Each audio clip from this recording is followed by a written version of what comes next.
J'aimerais vous poser une question. Combien d'étudiants en France vivent avec moins de 1102 € par mois? La réponse, elle est très simple, la quasi-totalité.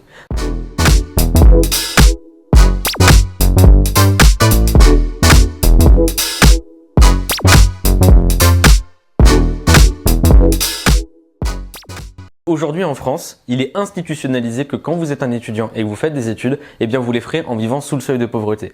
Et les longues files d'attente qu'on a pu voir pendant la crise sanitaire, qui se sont encore allongées pendant la crise inflationniste qu'on est en train de vivre, nous obligent à réagir. Et pour le moment, le gouvernement ne réagit pas. Alors on a décidé de prendre les choses en main et de déposer une proposition de loi pour une allocation d'autonomie pour tous les étudiants. L'objectif de cette proposition de loi, c'est de faire en sorte que quand vous faites des études, vous ayez un revenu de 1102 €, soit le seuil de pauvreté. À la fois pour les étudiants dans le supérieur, mais aussi pour les lycéens de la voie professionnelle. Pour la voie professionnelle, parce que c'est une filière dont on a incroyablement besoin pour faire la transition écologique, et à l'université pour répondre à des injustices.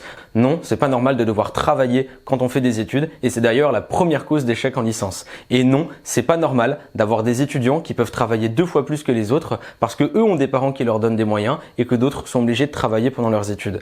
Cette proposition de loi, elle est appelée des vœux de nombreux étudiants, et on va la faire porter à l'Assemblée nationale, et on aura besoin de vous, on aura besoin de votre mobilisation. Faites des manifestations, réagissez sur les réseaux sociaux, faites entendre à ce gouvernement que non, la précarité étudiante n'est pas une fatalité et que le revenu étudiant de 1102 €, comme nous l'avons promis dans le programme de la NUPES, est toujours possible.